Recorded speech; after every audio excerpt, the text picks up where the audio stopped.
Kalau kita bicara tren perkembangan produk farmasi halal di Indonesia itu harus pertama saya ini sharing begitu ya, saling memberi info.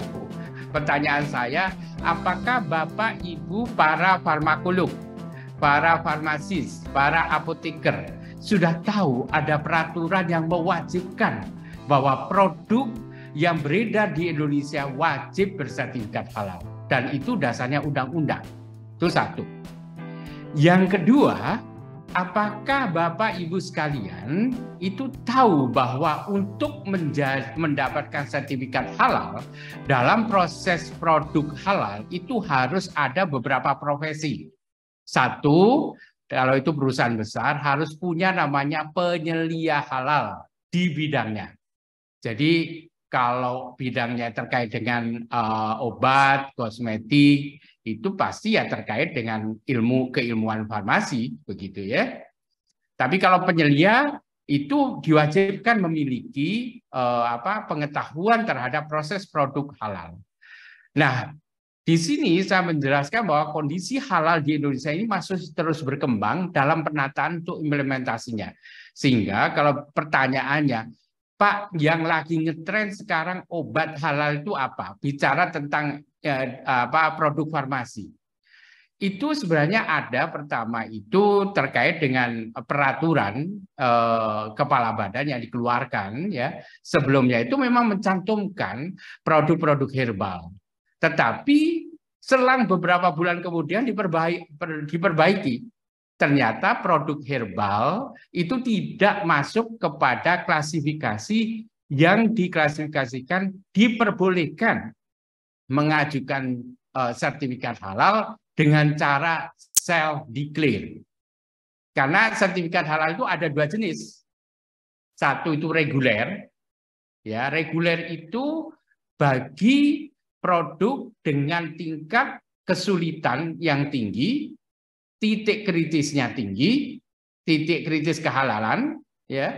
Tetapi kalau yang self-declare ini produknya sederhana dan biasanya dirancang oleh produk-produk yang didesain bahan bakunya dan sebagainya memang semuanya sudah halal atau bahan dari alami. Namun dengan perkembangan ternyata nanti saya jelaskan ini ada peraturan kepala badan yang ternyata tidak memasukkan lagi kelompok jamu ya herbal itu dalam kategori boleh dilakukan self declare. Nah, self declare ini memang diberikan hanya kepada pelaku usaha mikro kecil dengan omset di bawah 500 juta per tahun. Ya. Ini penting. Kenapa? Karena kalau sertifikat halal ini tidak didapatkan, maka saudara akan kena pasal, di dalam hal ini pasal 4 Undang-Undang Jaminan Produk Halal itu menyatakan produk yang masuk, beredar, diperdagangkan di Indonesia wajib bersertifikat halal. Nah, karena itulah ini kesempatan luar biasa ya, apalagi dihadiri oleh hampir 1.000 orang luar biasa ya. Mudah-mudahan Ikatan Apoteker Indonesia ini aktif untuk memberikan kontribusi kepada pemerintah. Karena memang kami memberikan kebijakan biasanya setelah mendengarkan masukan, keluhan, dan seterusnya, lalu muncullah perbaikan-perbaikan dalam perjalanannya. Kita tentu mengacu kepada dasar hukum, di mana Undang-Undang Jaminan Produk Halal itu diterbitkan tahun 2014. Nomornya 33 ini. Di situ awal di mana bahwa produk itu harus beredar dengan bersertifikat halal. Tujuannya tentu untuk memberikan perlindungan dan jaminan tentang kehalalan produk itu jika dikonsumsi oleh masyarakat, terutama di sini memberikan hak kita, terutama umat Islam ya, yang menuntut kehalalan produk itu. Nah, di dalam undang-undang itu sudah dijelaskan bahwa yang namanya produk itu barang dan atau jasa yang terkait dengan makanan, minuman. Nah, ini pekerjaannya para apoteker ya, farmasis ya, obat, kosmetik, produk kimia, produk biologi, produk rekayasa genetik. Ini wilayah yang seharusnya saya pesankan ini mudah-mudahan IAI ini mendengarkan apa yang saya sampaikan untuk mengelaborasi. Karena saudara ketika berkegiatan itu ada landasan hukum yang tidak semudahnya mengeluarkan produk itu dikonsumsi oleh masyarakat, begitu. Nah, ini pemikiran. Jadi saya menawarkan pemikiran untuk bagaimana berikutnya ini begitu. Karena undang-undangnya sudah keluar, wajib sertifikasi halal itu tahun 2019 mulai untuk makanan minuman, lalu untuk obat di luar makanan minuman termasuk obat, kosmetik dan sebagainya itu mulai tahun 2021. Nah, nanti ada kebijakan yang saya jelaskan di sini. Ini supaya benar-benar dipahami. Saya seringkali bagi saya kegalauan saya ini ya. Kalau teman-teman ini tidak aware terhadap ini, apa jadinya di Indonesia ini? Pastinya begitu pertanyaannya, begitu ya. Oke. Nah, landasan hukum sertifikat halal. Jadi saya tegaskan sekali lagi, banyak orang yang belum paham bahwa sertifikat halal sekarang sudah bukan lagi domainnya MUI, bukan lagi domainnya Majelis Ulama Indonesia. Tapi domainnya siapa? Badan Penyelenggara Jaminan Produk Halal atau yang kita singkat BPJPH. Di mana itu? Di Kementerian Agama. Kantornya ada di mana? Itu di daerah kompleknya Rumah Sakit Haji ya di Jakarta Timur, di belakang sampingnya Mall Tamin 1 ya di Pinang Ranti itu. Ada gedung di sana pusat layanan halal. Memang belum banyak cabangnya yang di kabupaten provinsi ya.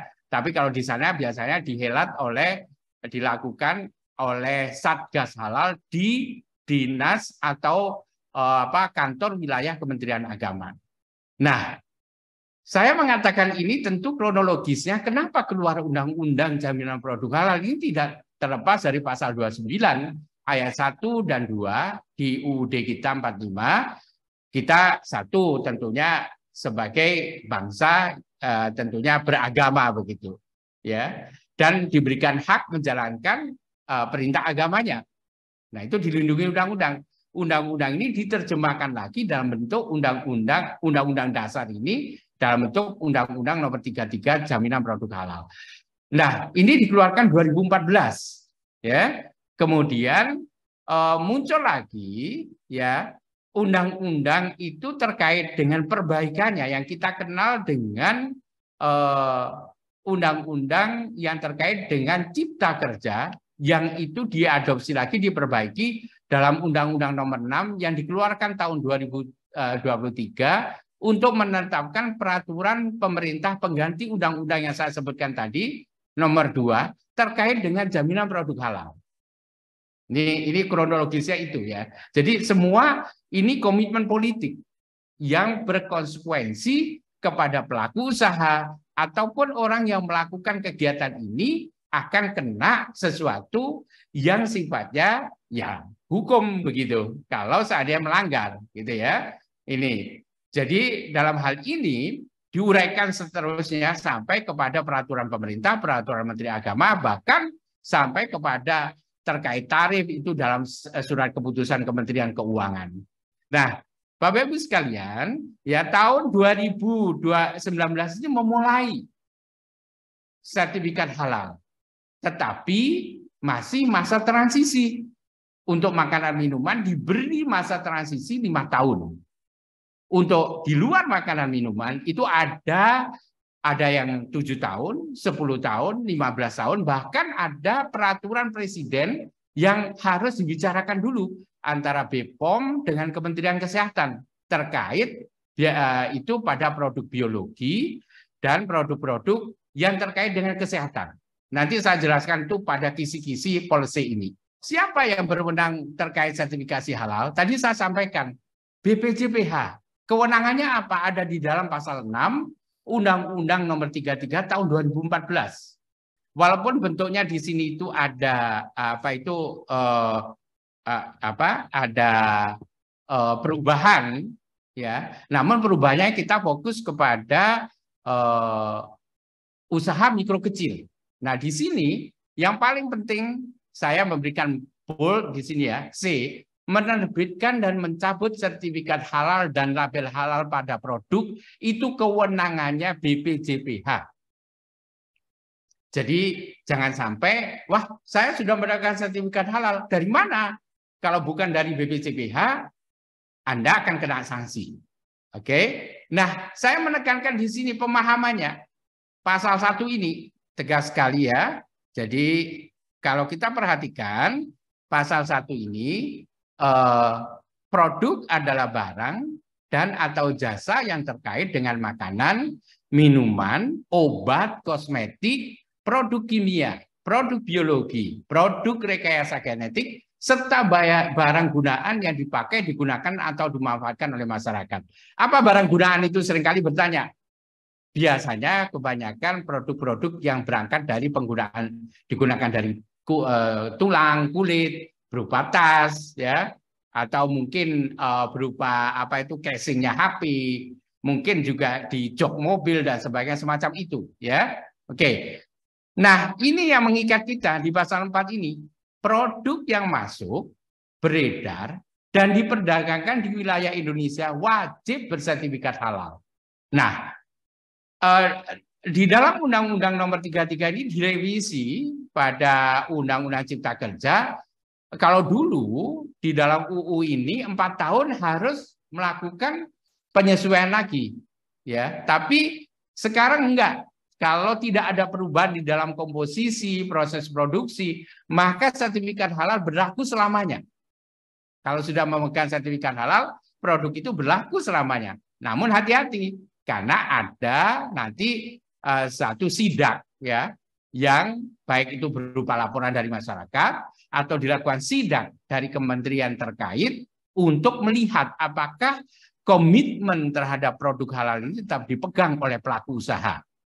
Yang kedua, berikutnya ini pasal 26 ini. Seringkali ada pertanyaan begini, bagaimana kalau produknya mengandung barang haram? Maka di sini dikatakan dikecualikan dari mengajukan permohonan sertifikat halal.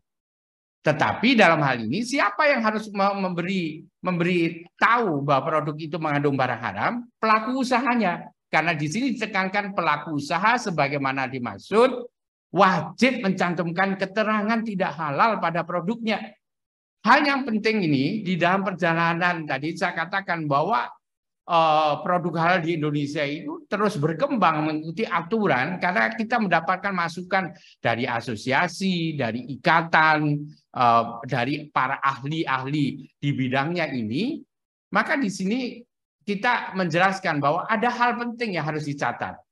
Saya tegaskan, MUI hanya memberi fatwa, bukan sertifikat halal. Sekali lagi ya, memberi fatwa halal pada sistem sertifikasi halal reguler. Oke, tadi saya katakan sertifikat halal itu ada 2 jenisnya, reguler dan self-declare. Pada sertifikat halal cara self-declare, fatwa dilakukan oleh Komite Fatwa Halal di Kementerian Agama yang anggotanya itu ulama dan akademisi. Oke, jadi beda ya, yang reguler dengan yang self declare. Nanti saya jelaskan. Yang bisa self declare produknya apa saja begitu. Ternyata ya mungkin ada poin kecil aja yang mungkin menyangkut terkait dengan profesi apoteker ya atau farmasis di sini. Tetapi kebanyakan terkait dengan makanan minuman. Nanti saya jelaskan. Jika fatwa ini sekali lagi ya, kadang karena mendengar keluhan ini ya, kok lama dan sebagainya, maka aturan berikutnya diperbaiki. Jika fatwa halal MUI lebih dari 3 hari, maka akan diambil alih oleh Komite Fatwa Halal untuk mendapatkan pengesahan terhadap sidang fatwa halal itu. Dan sertifikat halal ini akan berlaku selamanya. Kalau dulu di Undang-Undang Nomor 33 itu, sertifikat halal itu berlaku 4 tahun. Tapi kalau pelaku usaha produknya sudah mendapatkan sertifikat halal dari BPJPH, ada nomor registernya, jika tidak merubah komposisinya, tidak merubah proses produksinya, dia tidak berhak atau boleh boleh memberlakukan sertifikat halal selamanya. Ini, jadi harus lapor kalau ada perubahan. Sertifikat halal dilakukan peninjau ulang jika ada penambahan bahan. Tadi sudah sampaikan, semua stakeholder harus pakai sistem yang dikendalikan oleh BPJBH, yang kita kenal sistem informasi halal. Nah, ini informasi yang sangat praktis. Jadi sangat senang ini kalau seandainya Ikatan Apoteker ini nanti ada sharing lagi dengan saya. Gimana praktisnya saya ini sebagai apoteker atau sebagai bagian dari proses produksi kosmetik, obat, ya, farmasis ini berperan begitu, ya. Pendamping halal, jadi pendamping proses produk halal ini wajib menyelesaikan pendampingan maksimal 10 hari kerja. Ada batasan waktunya, ya. Ini dilatih orang-orang ini. Kalau self declare itu, kalau kita mengajukan self declare, orang yang dilatih itu dikenal sebagai pendamping halal, bukan penyelia halal.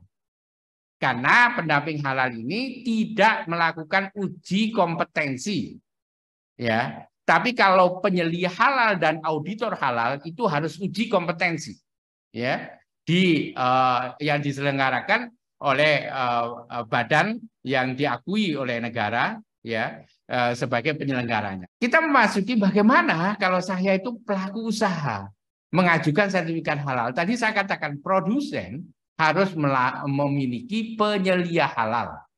Oke, penyelia halal ini akan menyusun dokumennya, dikirim ke Badan Penyelenggara Jaminan Produk Halal ini.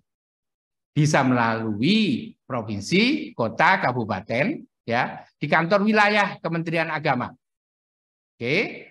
Kemudian kalau sudah masuk kepada sistem informasi halal, ya, diverifikasi dokumen itu. Kalau sudah oke, maka dipersilahkan produsen itu mengajukan lembaga pemeriksa halalnya siapa? Kita menyebut LPH di sini, ya. Itu boleh dari instansi pemerintah. Kita tahu di instansi pemerintah itu BUMN, itu ada Sukovindo, ada Surveyor Indonesia, perguruan tinggi negeri, ya, Yayasan Islam boleh mendirikan lembaga pemeriksa halal ini karena di sana sudah ada auditor halal. Auditor halal ini orang yang merupakan profesi mengaudit di bidangnya. Jadi para apoteker, para farmasis itu sebenarnya punya kesempatan menjadi orang-orang yang memiliki sertifikat kompetensi, bisa menjadi auditor halal atau mau menjadi penyelia halal di suatu perusahaan. Oke. Nah, kalau semua laporan itu sudah diaudit oleh auditor halal ini, jadi produsen ini silakan milih LPH yang terdekat. Karena biayanya biar murah. Karena kita membangun semua lembaga pemeriksa halal di seluruh Indonesia ini supaya bisa membantu pelaku usaha ini. Kemudian dari laporan ini akan dilanjutkan, dikirim ke BPJBH dan dikirim ke MUI. Dari sini akan ada sidang fatwa. Dari sidang fatwa inilah akan keluar dasar sertifikat, dinyatakan bahwa oh ya ini sudah halal, maka BPJBH mengeluarkan sertifikat halal beserta nomor registernya.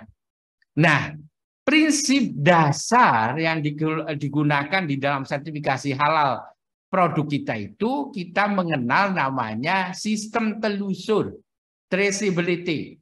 Jadi bedakan ya, mungkin pernah dengar, saya beri contoh, di Thailand itu karena jumlah muslim yang berpendidikan atau jumlah populasi muslim itu kecil. Oke, tapi dia ingin bersertifikat halal produknya. Maka negara itu mengembangkan end product halal analisis laboratori. Jadi produknya udah jadi, masuk ke laboratorium, lalu dianalisa, oh nggak ada porcine, oh alkoholnya oke, misalnya dan sebagainya, maka halal. Tapi kalau di Indonesia produk seperti itu tidak bisa. Harus dilakukan traceability, mulai dari bahan baku, lalu diracik bagaimana, diproses alatnya bagaimana, lingkungannya bagaimana, sampai keluar dari produk, dikemas bagaimana, dan sebagainya. Itulah yang terjadi di Indonesia. Di dalam kita mengerjakan sertifikat halal, jangan lupa bahwa kita sudah membentuk membuat namanya Sistem Jaminan Produk Halal atau SJPH. Nah, di sini isinya itu berupa komitmen dan tanggung jawab dari perusahaan itu, bahwa kami berkomitmen dan bertanggung jawab untuk menjaga kehalalan produk. Harus dinyatakan itu dalam sebuah banner tertulis, ditandatangani. Bahannya benar-benar terdata sebagai bahan yang halal. Lalu proses produk halalnya berjalan dengan proses yang benar. Contoh sederhana begini ya, saya seringkali memberitahukan ini kepada usaha mikro kecil ya. Ini hal sepele. Barangkali teman-teman mungkin menjemur apa itu ya, rempah-rempah atau apa untuk bahan jamu dan sebagainya. Itu tidak boleh itu ditaruh misalnya di apa itu di lantai begitu ya. Sementara kiri kanan itu banyak sekali kucing ya dan sebagainya. Harusnya dia ditaruh dipanaskan dengan sinar matahari pakai para-para yang tidak terjangkau oleh binatang piaraan. Nah, ini contohnya begitu ya. Ini sederhana, saya memberitahu, jangan begitu, tidak boleh. Kita takutkan ini pasti ada kotoran dan sebagainya. Dan menjaga produknya memang benar-benar halal. Lalu akan ada pemantauan dan evaluasi terhadap produk tersebut. Nah, yang di tengah ini, Bapak Ibu sekalian, logo resmi dari pemerintah Indonesia. Di sini akan tertulis Halal Indonesia, di bawahnya itu ada nomor register, ya, nomor berapa itu akan keluar bersama sertifikat. Kenapa kita kok aware ya, concern sekali dengan produk halal? Ingat bahwa jaminan produk halal ini diakui di dalam proses di perdagangan dunia WTO. Jadi saya beberapa kali harus berunding di Jenewa sana ya, untuk mensosialisasikan, melakukan negosiasi, baik itu berupa government to government atau mengakui kegiatan sertifikat halal di negara lain, ya, atau bentuk implementasinya bisnis to bisnis dan sebagainya. Kita harus tahu bahwa potensi market produk halal ini luar biasa besar sekali. Diprediksi 2030 itu ada 2,1 miliar manusia populasi Muslim. Ini bangsa yang luar biasa. Kemudian kalau kita lihat posisi negara kita, Asia Pasifik aja kita itu kebutuhan produk halal kita itu 62%. Kemudian Timur Tengah aja 20%, ya. Kita pasti tahu haji umroh. Itu sudah 80% ada di tangan kita. Nah, ini potensi ekonomi yang besar sekali dan sekarang itu halal sudah menjadi gaya hidup masyarakat global sehingga memang mendorong pertumbuhan ekonomi di negara tersebut. Nah, ini saya sitir dari referensi dari Rias dan Kodri pada tahun 2019. Saya sampaikan, ketika bicara kosmetik dan obat-obatan, coba bayangkan, Indonesia itu masih jauh ketinggalan dengan negara lain. Singapura, Malaysia, kosmetika dan obat-obatan pun kita masih berada di posisi 9. Dengan terima kasih tentunya kepada pendengar ya yang ikut hari ini dengan tagline saya Halal Indonesia untuk masyarakat dunia.